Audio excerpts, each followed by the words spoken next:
because you'll have reinforcers in your, oh, sorry. I almost gave it away.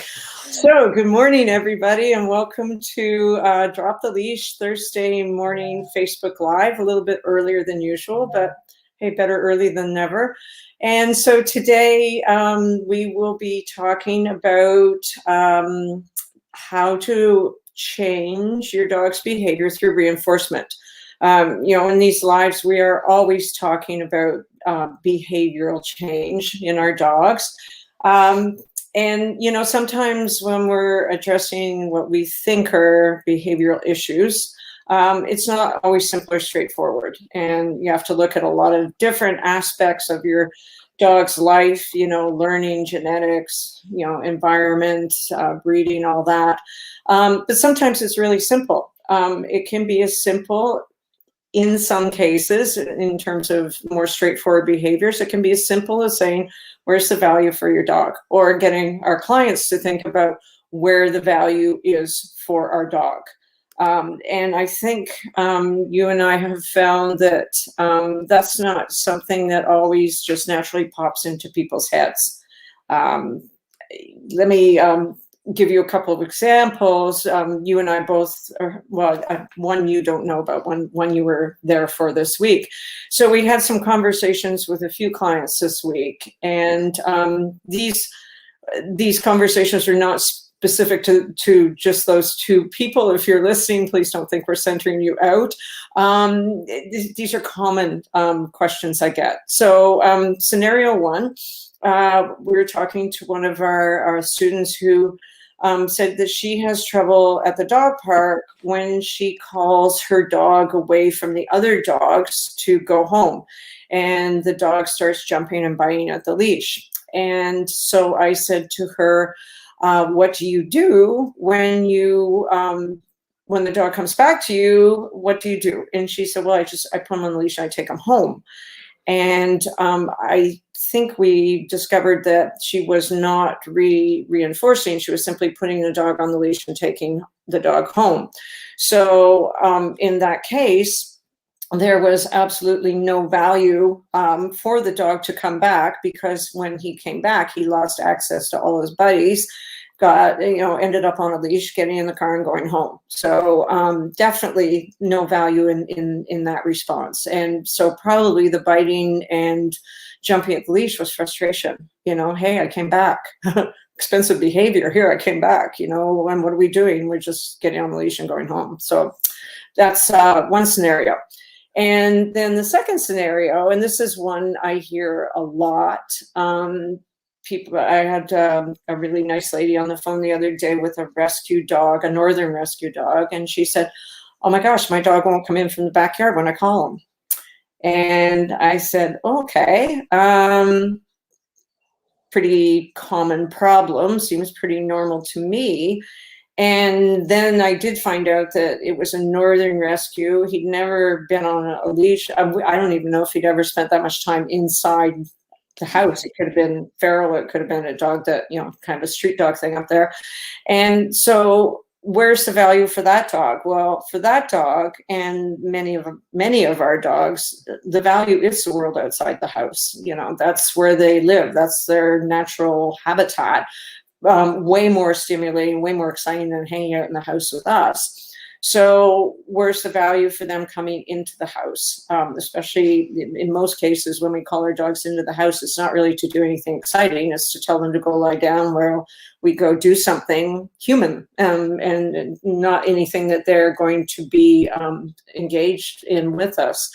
So in both cases, those owners were asking their dogs to give up something of value without replacing that value, or at least equaling that value, or even potentially raising the value for the behavior. So that I think that that I get a lot of calls like that, and my dog doesn't want to walk beside me. I want you to get my dog to walk beside you for the whole walk. My dog doesn't want to come back to me when I call them, and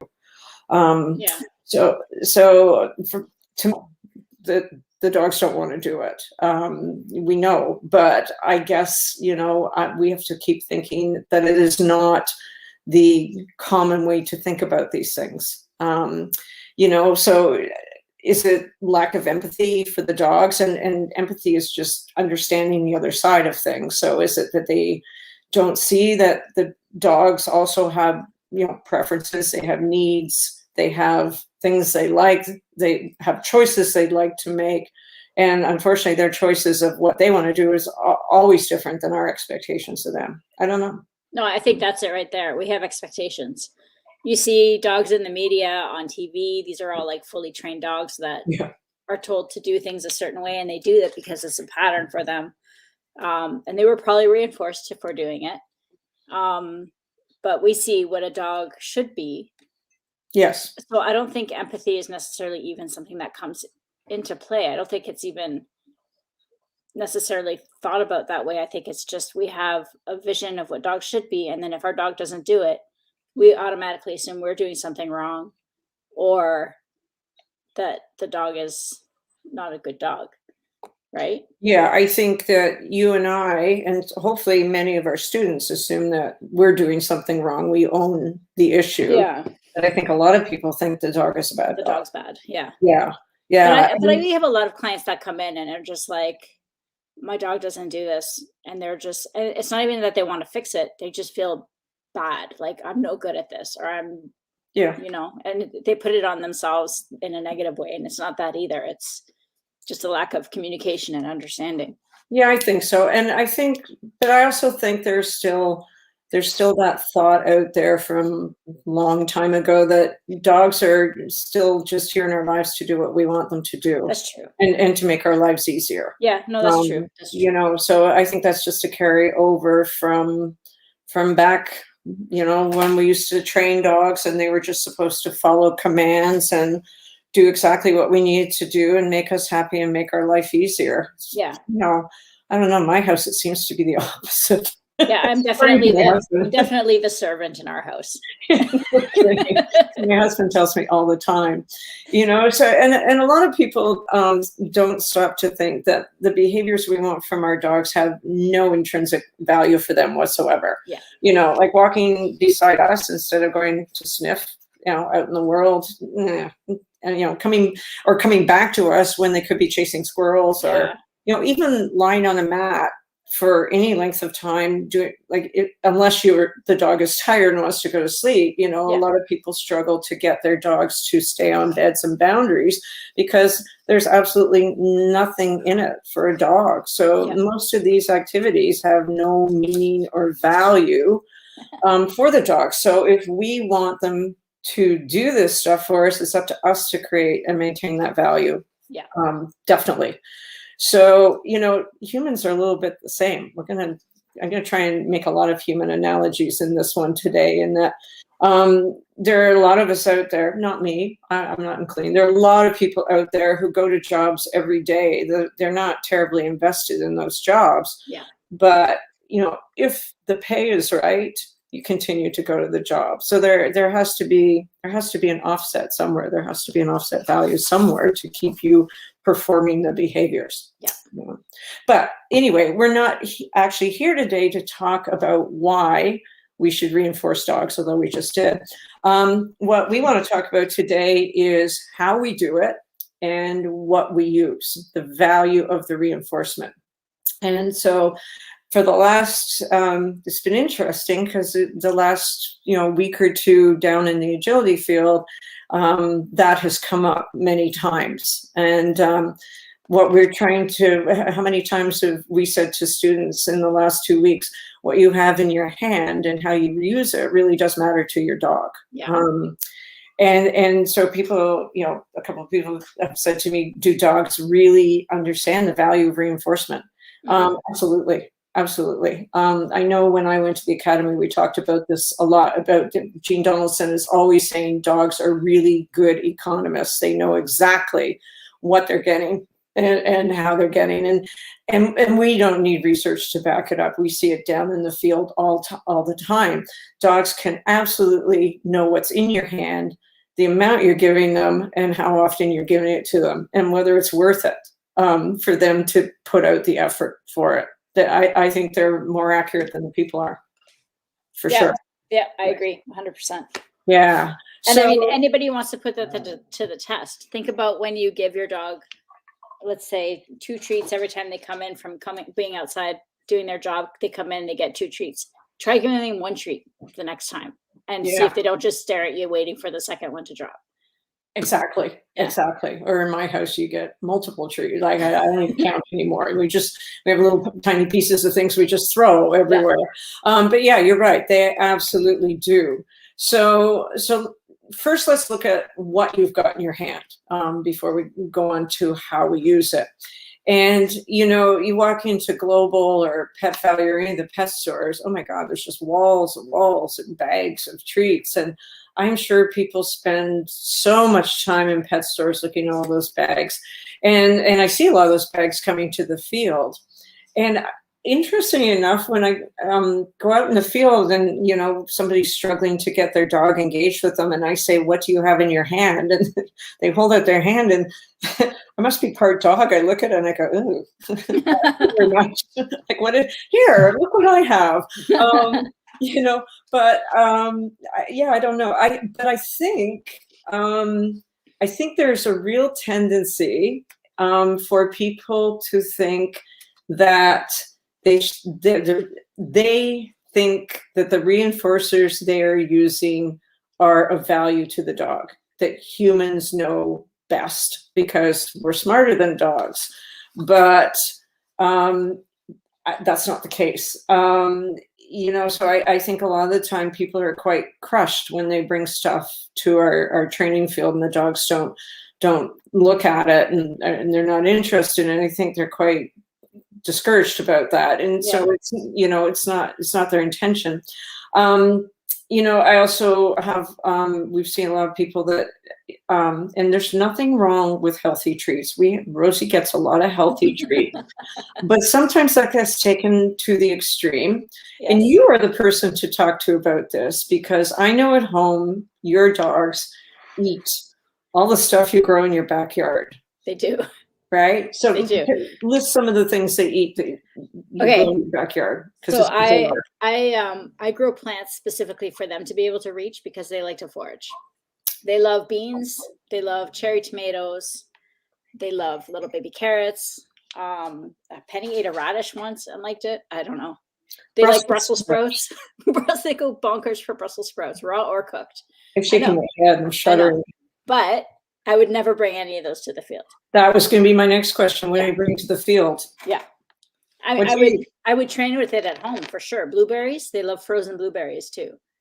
Yes. But what do you bring to the field? I bring freshly baked chicken with herbs on it. Yeah. Yeah. I just am upset that you never offer me any of that. You'd be a better instructor. Yeah.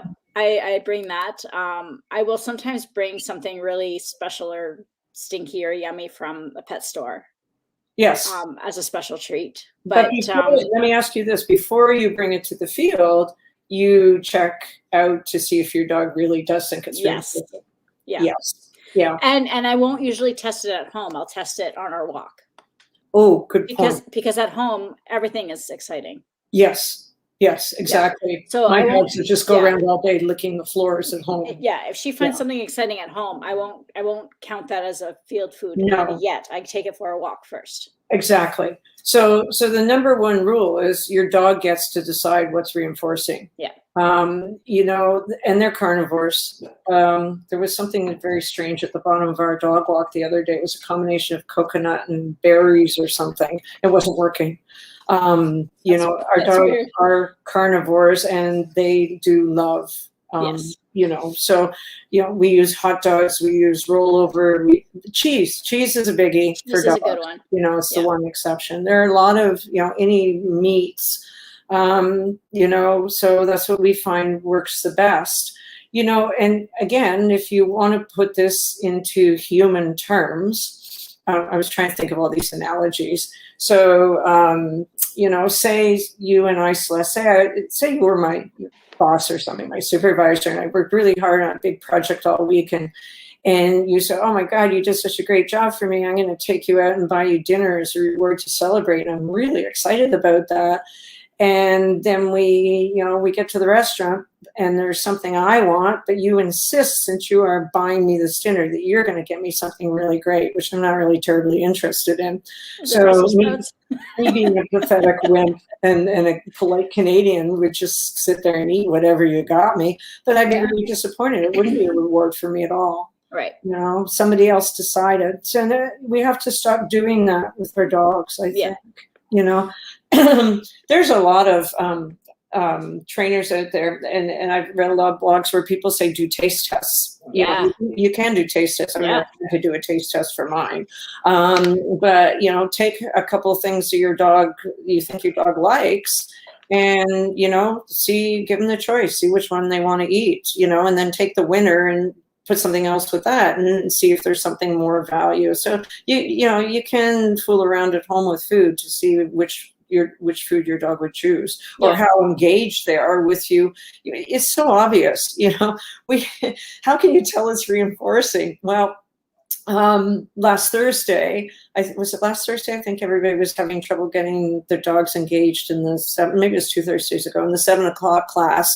And it was a windy night and all the dogs were a bit nuts and nobody could get their attention. And I walked out and handed everybody a handful of rollover hot dogs. And all of a sudden their dogs were like, oh my God, I'm here. I'm here for you. What do you want to do? Wherever you are, I am with you. Yeah. So it's pretty easy to see if your dog is engaged because of the food. And you had that was a really good point you made. There's a difference between at home and in the world. So definitely test it out in the world. Yeah. For sure. You know? Yeah. And then for the people who are worried about like healthy treats, save the big special ones for times where you need them, like on the field. Like at home, I can use kibble and whatever else, and that's fine.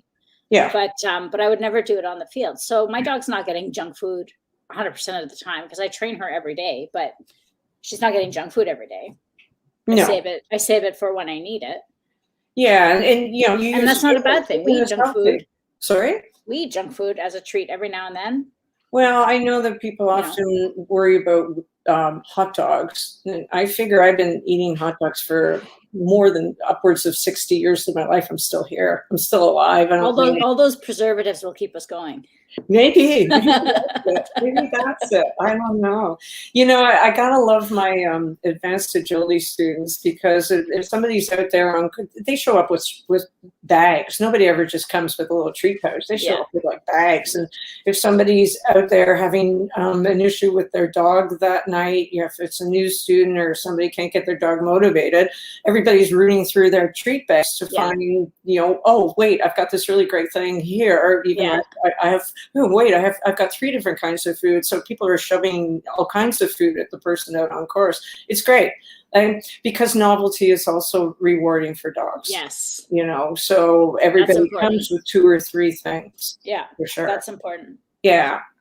So I always like to offer these lives as a positive, but what I did was I came up with 8 mistakes that people can make when they're using food reinforcements. And I hate to do it that way, but I couldn't come up with another way to do it. So we're just going to go through those and give people solutions, because there's no point in pointing out a mistake if you can't solve it. Right. So quantity does matter. Not necessarily the size of one big treat in your hand. Honestly, dogs are better with a bunch of smaller cookies, because the treat, stop using the word treat, or the food delivery goes on longer if you have several small pieces than one big piece that they just gulp down. But I hate to say this, but we kind of know this. People are kind of stingy with their dogs. You know, we talk a lot, we teach recall in the games program, and you and I talk all the time about recall.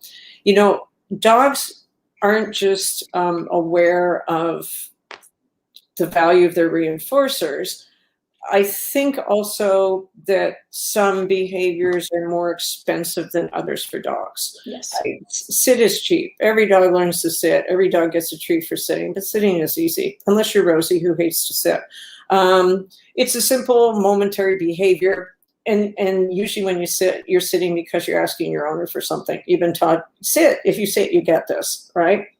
Recall is at the other end of the spectrum. Recall is super expensive, and so is loose leash walking. But in recall, you're asking your dog most of the time to come away from something really great. You know, Yeah. they could be chasing something. You're afraid they're going to run away. You're calling them back. They could be eating a dead squirrel. You know, some people will call them back for that. They could be, you know, rolling in something disgusting. So or running at another dog or a human. All those behaviors are super high value for them.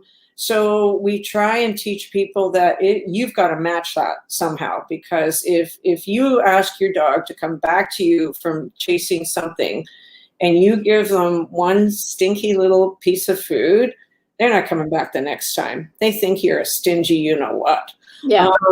But people blame the dog. They say, oh, the dog should know. The dog should come back. So they get upset with the dog. They yell at them. And then the dog is definitely not coming back. Yeah.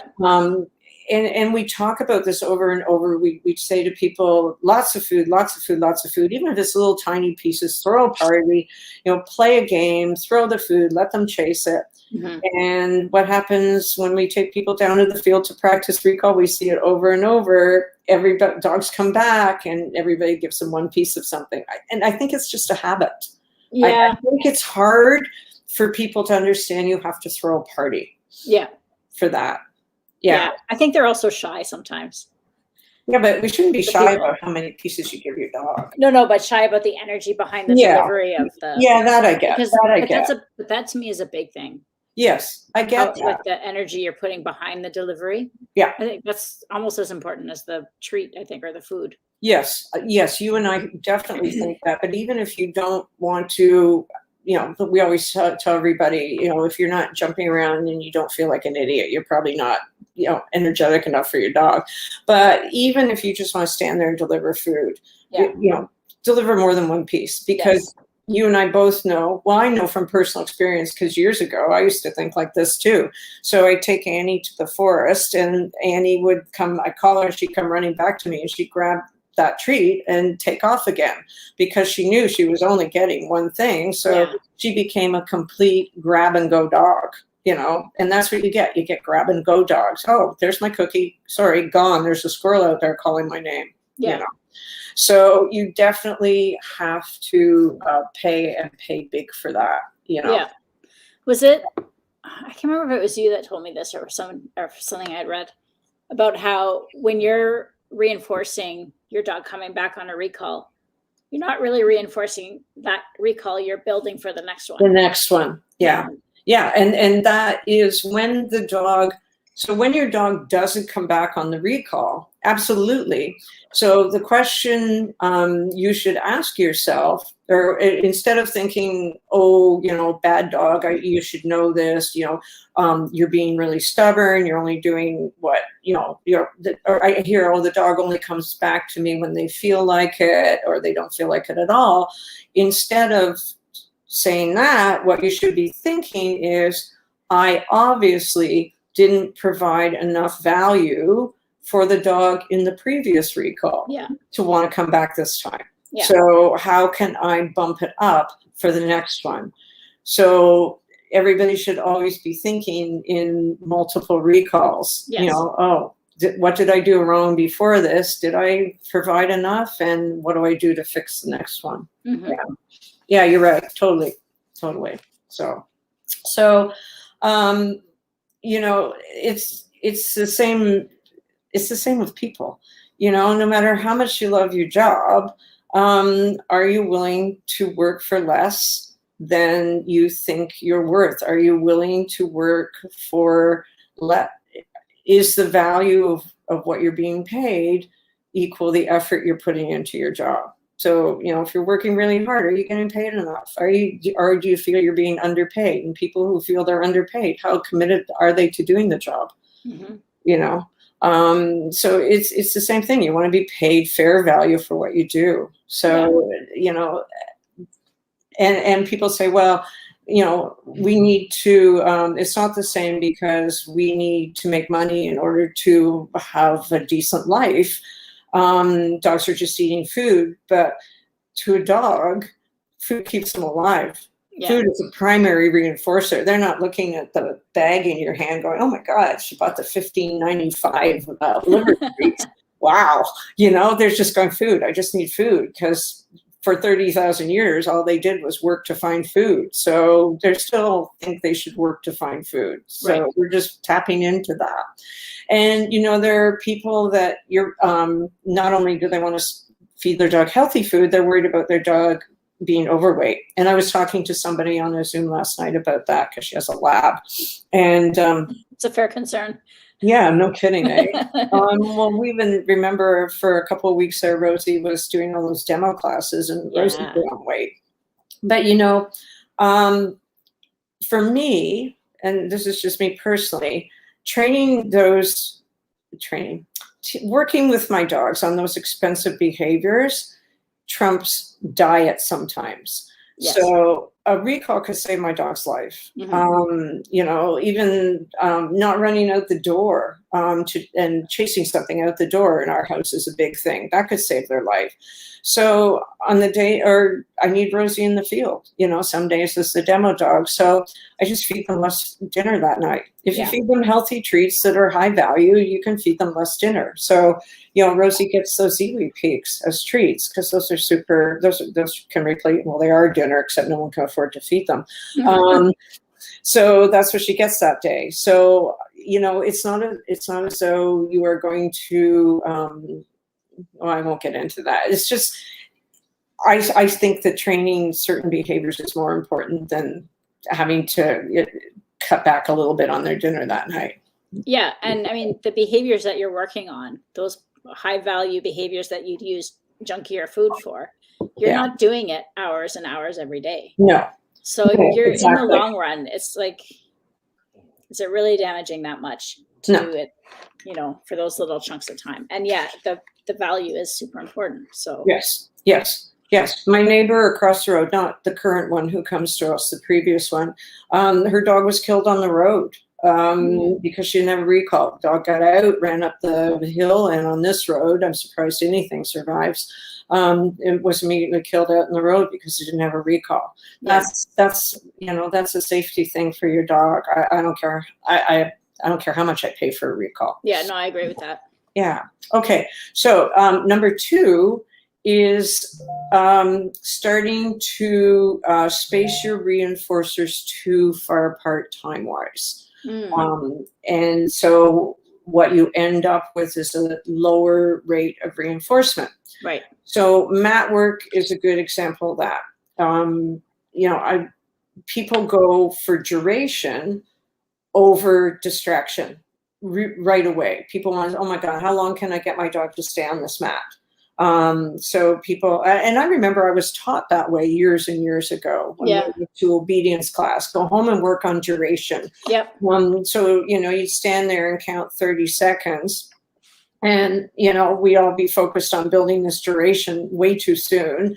And it totally crashes your rate of reinforcement. So if you count 30 seconds, that's a long time. I thought it was a long time for me to stand there. I used to find this so boring. Think about how long it is for your dog. So your dog's sitting there, and for 30 seconds, they're going, why am I here? What's in it for me? I don't even know what I'm doing. I'm just stuck on this bed. Oh my God, there goes so-and-so down the street. I'm going to go see them. Oh my God, there's a squirrel. I got to go. I can't stay here.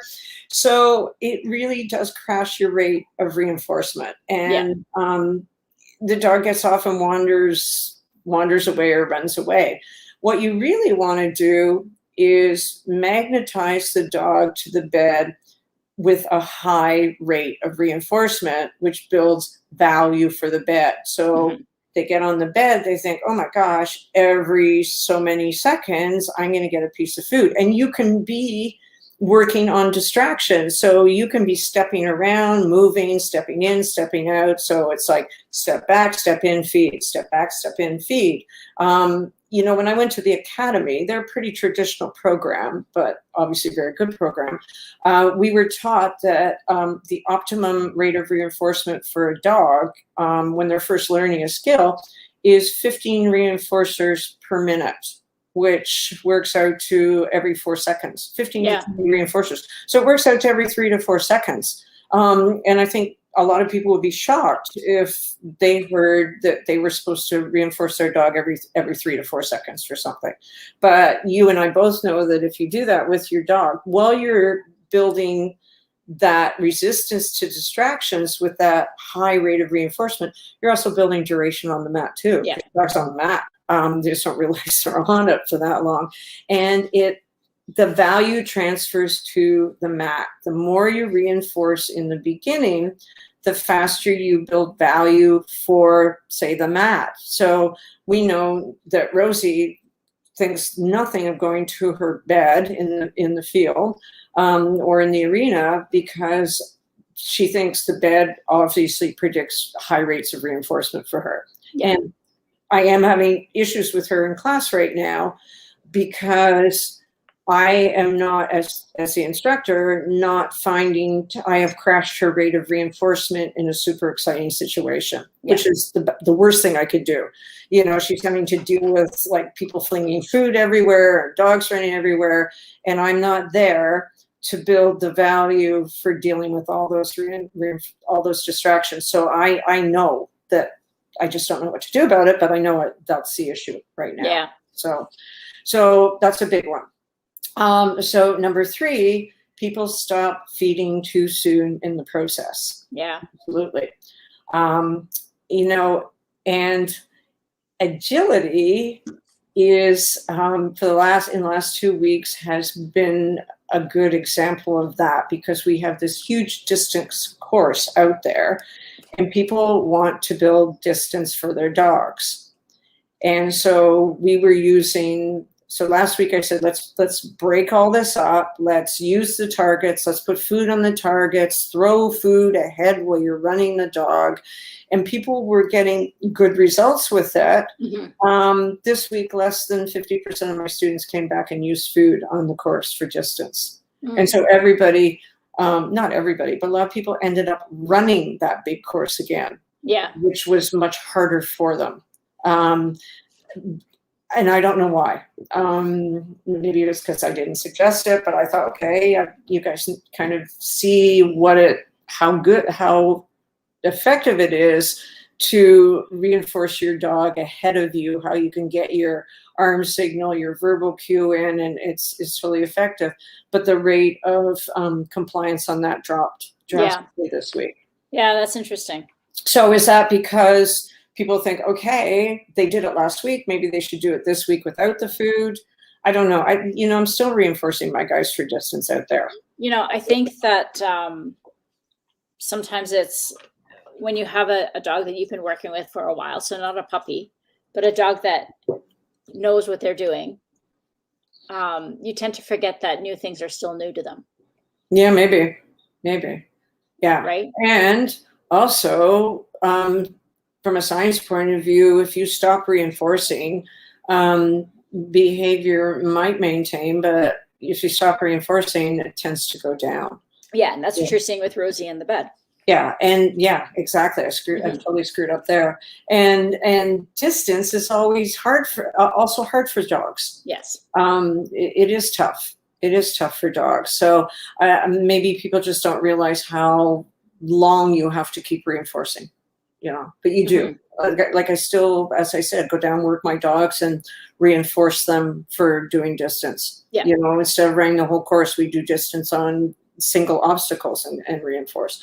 So anyway, the instructor has to go back and address all that next week.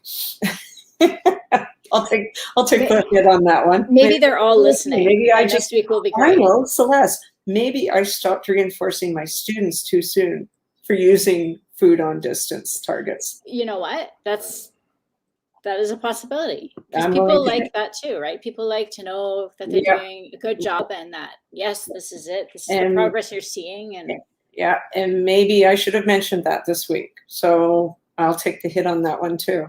There seems to be a common theme down there. So who knows? Anyway, so again,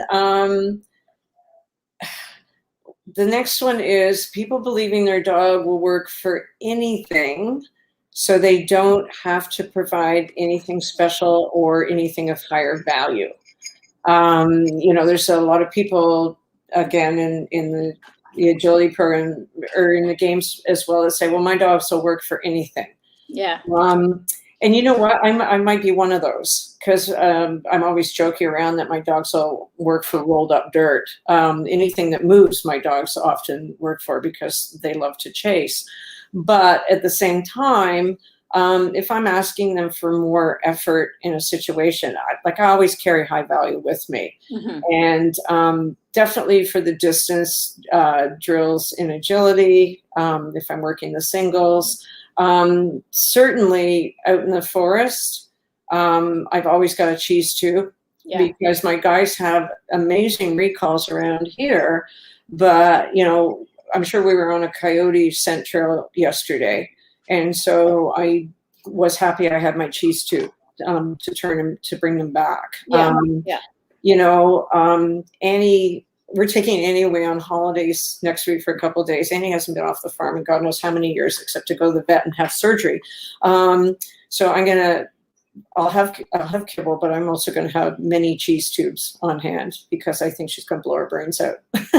Probably. She'll sleep well at night. Yeah.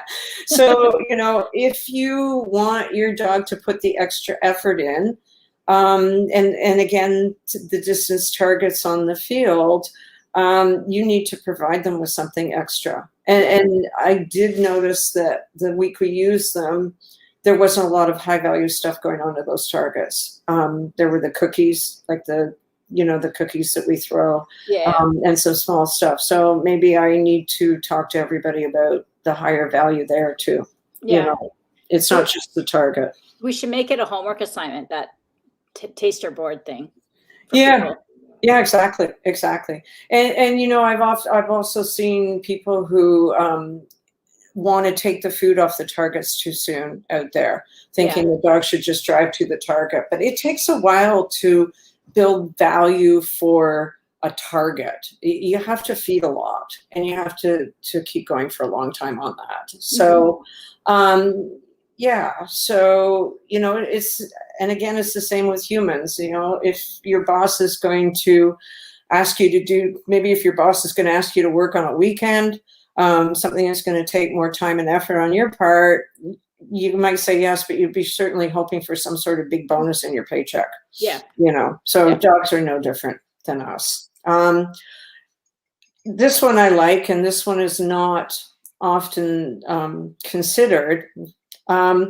Rewarding performance only and not recognizing effort. I've found I do reinforce my dogs for effort, because if I'm asking them to do something difficult and they are struggling with it, reinforcing for effort keeps your dog in the game. Because if you're waiting for performance, it's going to take a long time. And again, what the dog's going to start thinking, why am I doing this? It has no meaning for me anyway. Why should I keep plugging away at it? I'm not getting anything out of it. A perfect example of that would be weaves in agility. I know I keep going back to agility, but it's just, it's been pretty intensive the last couple of weeks with all the new clients. And weaves are so hard, and they're so ridiculously meaningless for a dog until they get the rhythm, and then it's just a pattern. But in the beginning, it's like, why am I running through this, you know, channeled poles? And in the beginning, when my dogs started running 6 or 12, if they missed poles, I didn't care. If they missed, you know, 2 out of 6 or 4 out of 12, I didn't care. I fed them in the beginning anyway, because instead of thinking they missed 4 out of 12, let's think, oh my God, they got 8 out of 12 in something that's really hard. Yeah. So it's probably something we should talk about to our agility students again anyway, because they Reminding do them. see people sending them back to correct if they miss one. And that's almost the opposite of, rewarding the effort. That's almost punishing It the is. effort. Yeah. You have to go back and do it. Dog doesn't know why it's going back to do it over. Yeah. I know also another example of that is I'm doing lots of rehab with Annie, and I'm doing fitness with Rosie, and both of them had knee surgery. And one of the fitness activities is sidestepping, and they're both struggling with sidestepping. And I'm guessing it's something common to post-cruciate dogs. Because they were both pretty good at it before they had their surgeries. Okay. So I started getting a little bit frustrated. And then I kind of smacked myself upside the head and went, okay, get the cheese tube. And as soon as I brought the cheese tube out, it's going much better. They're putting just that much more effort into it. They don't like doing it, but for a cheese tube, they'll give me more, and it's not that I care that they can sidestep. It's something that's good for them. Right. Yeah. It's a physio thing. Yeah. So, human analogy again, we all want to be recognized for putting in effort, especially when we're struggling. If you go to a new company and you're going through training period, you would like people to tell you you're doing a good job. You'd like somebody to come along and say, yeah, you're getting it. You're doing a good job. That's really, even down in the field, we try and do that with our students as well as the dogs, Yes. what they're doing well. Yes. Because we know how hard agility is and how discouraged people can get. So we can point out, but oh my God, you got the weaves, or you were telling people last night. I heard you complimenting people on those rear crosses last night. Yeah. So they were really good. Yeah, it's good to know, that somebody's acknowledging your efforts. So I think that's important for dogs too. Number 6 is ignoring the impact of distractions out in the real world. As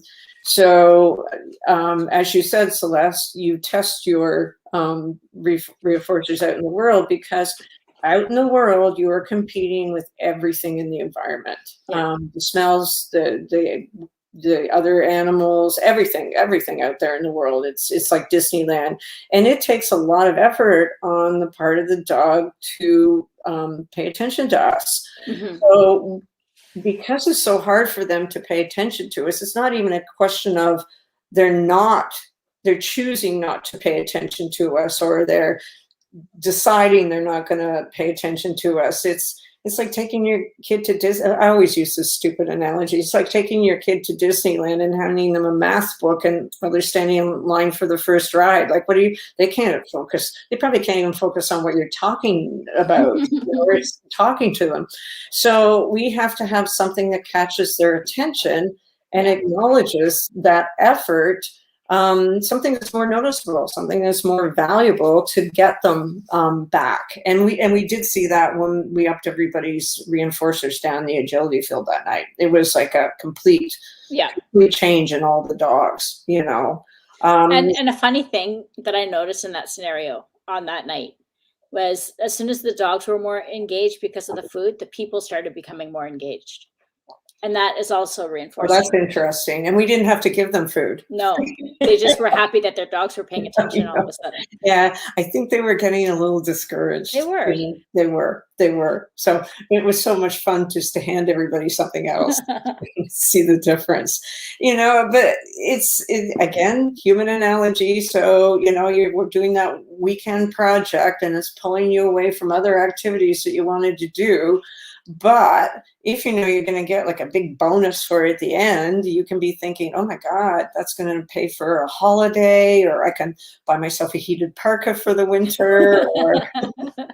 So you can work longer hours. Which is going to keep you sort of focused on what you should be doing rather than what you're missing out on. So again, same thing for humans. So, okay, number 7. I think we covered this kind of proclaiming that my dog isn't, that was the opposite. Proclaiming that my dog isn't motivated by food. Yeah. And for some people, that is a proclamation. Some people seem really happy that their dogs are motivated by food. Maybe they think their dogs are shallow, in which case they must think I'm shallow because I'm food motivated. But, if dogs weren't motivated by food, they'd be dead. They just wouldn't eat it. And I know I talked to somebody this week who, that was interesting. They put out meals for their dogs, and the dog doesn't eat breakfast till about mid-afternoon, and they're not free feeding. So I think that's kind of odd. But most dogs are motivated. When they aren't, there are things that we try here. If you remember that dogs worked to acquire food for thousands of years, and food is a primary reinforcer or resource because it keeps them alive. Then maybe sometimes it's a case of just building value for the food by making it more interesting. I very rarely hand my dogs food out of my hand. They don't eat out of bowls ever. It's just thrown everywhere for them to find. But in the program also, we are always adding motion to food. They throw it, they toss it, we sprinkle it, we drop it, we roll it, we hide it. They have to work for it. And we are finding that it does build motivation for the food. And I think it's one of the reasons I can use kibble I can use kibble in high value situations, because my dogs are just so nutty about chasing it. Yeah. Or catching it. Their favorite thing is clomping it out of the air. That's true. If you watch our videos, I'm trying to talk and all people are hearing is like this alligator clomp. But that's what they love. I had a guy that came one day and he said, "This isn't going to work. My dog is totally unmotivated for all food." He said, "I don't know how I'm going to run agility." And I was just standing there with a bunch of stuff in my hand, and I tossed one, and the dog was on it like a shark. Like, I went, okay, wow. Yeah. See, I've never seen that happen before. So, there are ways in which we can build value for the food. I think in the games program, we make an event out of it. Yes. By delivering it in all those different ways. And we're always encouraging people to get into that game with their dogs, because if you can invest yourself in the game, like we get excited when we throw it or we, bounce it or roll it or hide it. We're also adding our focus on them and fun with us to the whole equation. So by pairing it with all of that, I think food becomes more valuable for the dogs. Yeah. And just even changing it, because novelty is huge. And I always worry because, we bring something to the field and everybody goes, "Oh my God, that works. I'm going to go out and buy, 6 months worth of that." Well, you need to change it, because novelty catches dogs' attention too. Yes. They don't need to eat, hot dogs every week in agility for 6 weeks, unless maybe it's the only time of the week they get it. That's a little bit different, maybe. So definitely change it up, for sure. Yeah. Okay. And number 8, which I think is my last one, which is the question that always makes me grind my teeth, is when can we stop reinforcing our dogs? Mm-hmm. Yeah, I know. So, science is proven, says that behaviors that are reinforced will maintain or increase. Behaviors that are not reinforced may eventually extinguish. So, my dogs are 9 and 11. Your dogs are not as old as mine, but they're not babies. Yeah. You and I are still reinforcing an awful lot of stuff in our dogs' lives. Yeah. Because we want to maintain those behaviors. And neither of us need to use super high value stuff in most situations at this point. And to be honest, even on recalls, if I just have kibble in my pocket, my dogs are really happy to come back and just chase kibble. Yeah, because you have that part of it. Yes, we have the chase, and we also just have the reinforcement history. Right. If you keep reinforcing, especially in the beginning, you build a habit in your dogs of responding. It's classical conditioning. This predicts that. So lots of value for that. I will just, I'm in the habit of just coming back. Really, I think that's, you just build a habit in your dogs if you reinforce enough. But to maintain the habit, you still need to reinforce at least some of the time. Yes. So, you and I probably reinforce more often than most people tend to after they've been for a while. But you know what? I want to maintain the behaviors. I want to let my dogs know I'm recognizing the efforts they make to do stuff for me. And I just want them to be happy to hang out and work with me. Like, they're pretty good dogs out there. I'm happy. They make me happy. So I thank them by throwing them food. I don't care. Yeah. Yeah. I think you're the same. Yeah, I have no issues with throwing them food.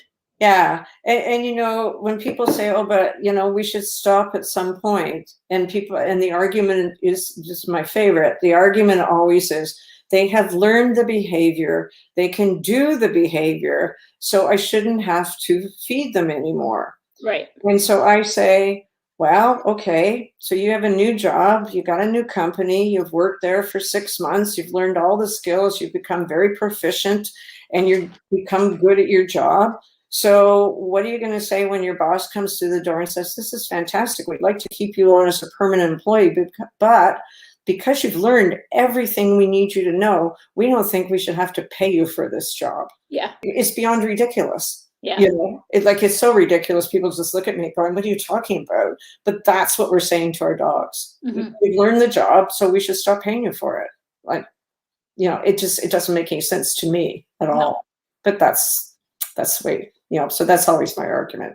Yeah. But that's a good way. That's why it's important to think of reinforcements as a value, maintain value. Maintain value. Anyway. Okay, so that pretty much sums up what I have to say. Is there anything you want to add to that? Do we have any comments coming in? I think we just sort of jumped this on everybody at the last minute. We changed the time. Yeah, we changed the time and everything. So I don't expect that there's many out there listening today. No, we'll catch them next week. If people do have reinforcements that their dog loves, we'd love to hear what they are, because other people might get ideas. Yes. And so you can add comments later. Yes. And just to qualify, that today we were strictly addressing food reinforcement, obviously. Right. We know that there are, I have one out of 3 who is way more interested in a Frisbee and a ball, and we'll do way more. And certainly in agility, we use a lot of toy reinforcements wherever possible. But today we just wanted to talk about food reinforcements. So, we are totally, we totally recognize there are dogs out there that'll work for other things that may be more valuable to them than food. So so don't yell at us for that, anybody. Anyway, so I don't have anything left to say. You're good. Hopefully people will put something in the comments, and just to let everybody know that from now on we will be doing 11 o'clock on Thursday instead of 12:30, and we will try and get our notifications up earlier in the week. It's been a bit of a scattered week for us. Yes. So thanks, Celeste, for joining me, and thank anybody out there who joined us. Have a good week, everybody, and we'll see you again next week.